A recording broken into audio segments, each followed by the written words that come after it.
মশার কামড় খাইছেন না আপনারা? শীতকালে যখন আমরা কম্বল মোড়া দিয়ে ঘুমাই, কানের সামনে যখন পন পন শুরু করে কেমন লাগে? কি বিরক্তি লাগে না? আবার ঝেড়ে টেরে আবার শুই, আবার পন পন।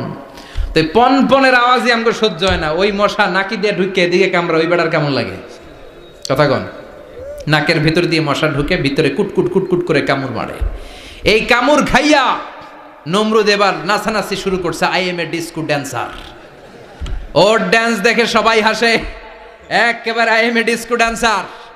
ওর ড্যান্স দেখে সবাই অবাক। ঘটনা কি? খোদায় লাফায়কে। এতদিন ধরে সবাই নমরুদরে পূজা করতো আর বলতো নমরুদ সবচেয়ে বড় খোদা, নমরুদ সবচেয়ে। এখন খোদা কি করে? ড্যান্স দেয়। চিল্লা এখন কি দেয়? এবার নমরুদ বাঁচার জন্য মাথার মধ্যে আঘাত করে, কিন্তু মশা বের হয় না। চিল্লায় আওয়াজ করে উত্তরে বলেন, মশা ঢুকছে কার অর্ডারে? এই মশা বেরোবেও কার অর্ডারে?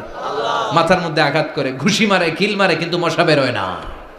এবার আশেপাশের যারা আছে খাদেম খুদ্দাম কয় তোরাও ঘুষি মার।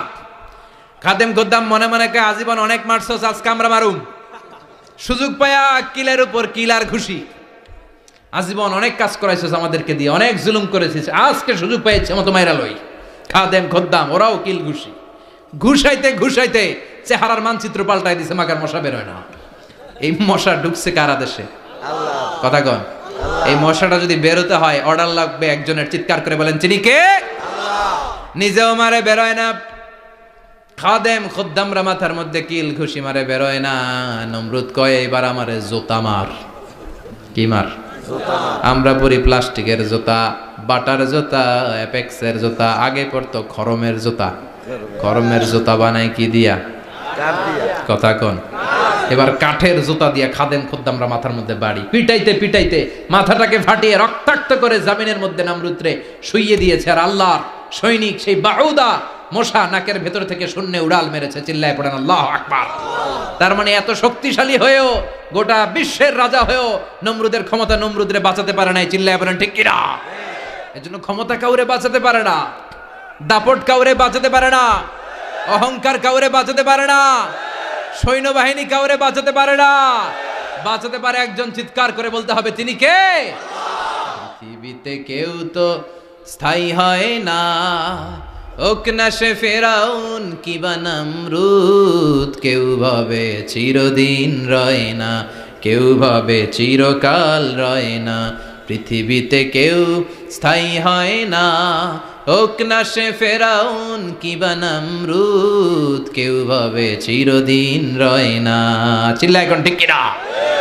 সাইয়েদনা ইব্রাহিমের সবগুলো কথা কোথায় কি ডায়ালগ মারলেন, আল্লাহর কাছে এত ভালো লেগেছে। আল্লাহর কোরআনের ভেতরে তুলে দিয়েছে কে?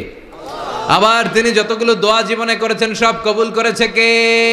তিনি দোয়া করলেন রাব্বি জাআলনি মুকিমাস সালাতি ওয়া মিন যুররিয়াতি রাব্বানা ওয়া তাকাব্বাল দুআ। হে নামাজি আমার ঘরে নামাজ পড়ো আজ, দিলে মে তোমার চরণ তলে হৃদয় যায় নামাজ। হে নামাজি আমার ঘরে নামাজ পড়ো আজ, দিলে মে তোমার চরণ তলে হৃদয় যায় নামাজ। আল্লাহু আকবার পড়েন। তিনি দোয়া করলেন আল্লাহ রাব্বি জাআলনি মুকিমাস সালাহ। আল্লাহ আপনি আমার নামাজ কায়েমকারী বানান। কি কায়েমকারী? তার মানে নামাজ পড়লে সবাই মিলে পড়তে হবে, ঠিক কিনা? নামাজ কায়েমকারী বানান। আমার সন্তান ইসমাইলের নামাজ কায়েমকারী বানান। আমার দোয়াটা কবুল করেন। কবুল করে নিল কে? আবার বললেন আল্লাহ মক্কার নিরাপদ বানান। কবুল করলো কে? আবার বললেন ওয়াবা'আস ফীহিম রাসূলা। আল্লাহ এই শহরে একজন নবী পাঠান। কবুল করলো কে? যত দোয়া করছে সব কবুল করে নিল কে? এজন্য সাইয়েদনা ইব্রাহিমের জীবনী থেকে কি কি শিক্ষা গুনতে শুরু করেন। নাম্বার 1 আল জিহাদু দিদ্দা শিরক। ওনার জীবন থেকে প্রথম শিক্ষা হচ্ছে শিরকের বিরুদ্ধে জিহাদ। মুমিনের জীবনে জিহাদ চলবে কিসের বিরুদ্ধে? উনি মূর্তির সাথে আপোষ করে নাই, গাছের সাথে আপোষ করে নাই, মাছের সাথে আপোষ করে নাই, ধ্রুবতারা চাঁদ সূর্যের সাথে আপোষ করে নাই। উনি এক আল্লাহকে খুঁজে পেয়েছে। চিল্লায় বলেন ঠিক কিনা? আল্লাহ সব গুনাহ ক্ষমা করে, শিরকের গুনাহ ক্ষমা করে না। 2 নাম্বার শিক্ষা হচ্ছে সত্যকে অন্বেষণ করতে হবে। ওইটা আমার বাবার বিরুদ্ধে যাক, ওইটা আমার দাদার বিরুদ্ধে যাক, ওইটা আমার দলের বিরুদ্ধে যাক, ওইটা আমার মতের বিরুদ্ধে যাক, সত্য যেখানে আমিও সেখানে, চিল্লা এখন ঠিক কিনা? এটা হচ্ছে সাইয়েদনা ইব্রাহিম আলাইহিস সালামের ঈমানের স্পিরিট। শিরকের বিরুদ্ধে মুমিন জিহাদ করবে, সত্য যেখানে আছে মুমিন তালাশ করে সেটাকে ছিনিয়ে আনবে। সাইয়েদনা ইব্রাহিমের জীবনী থেকে 3 নাম্বার শিক্ষা হচ্ছে ভিশনারি অ্যাটিটিউডের হতে হবে মুমিনের। আমরা খালি 10 বছরের হিসাব করি, 20 বছর, 50 বছর, ইহুদিরা হিসাব করে 200 বছরের। কোনো কাজ করার আগে 200 বছর পরে কি হইতে পারে ওইটা হিসাব করে। সাইয়েদনা ইব্রাহিম এরকম ভিশনারি ছিলেন, এজন্য দোয়া করেছেন রব্বানা ওয়াবা'আস ফীহিম রাসূলা। আল্লাহ যদিও ধুধু প্রান্তর জনমানব হীন একটা এলাকা, আপনি এলাকায় এমন একজন নবী পাঠায়েন যেই নবীর আঁচলের নিচে গোটা বিশ্বটা একত্রিত হয়ে যাবে। কবুল করলেন কে? কি ভিশন দেখছেন, কি ভিশনারি অ্যাটিটিউড। তিনি তখন থেকেই বিশ্বনবীকে দেখতে পেয়েছিলেন। এজন্য ভিশনারি অ্যাটিটিউডের হন, স্বপ্নবাজ হন। স্বপ্ন সেটা না যেটা মানুষ ঘুমিয়ে ঘুমিয়ে দেখে, স্বপ্ন সেটা যেটা অর্জনের আকাঙ্ক্ষা মানুষের ঘুমাতে দেয় না। এটা ছিলেন সাইয়েদনা ইব্রাহিম, ভিশনারি অ্যাটিটিউডের ছিলেন। 4 নাম্বার শিক্ষা, যোগ্য প্রজন্ম তৈরি করে যাওয়া। উনি কি প্রজন্ম তৈরি করছে দেখেন। প্রথম ছেলে ইসমাইল, দ্বিতীয় ছেলে ইসহাক।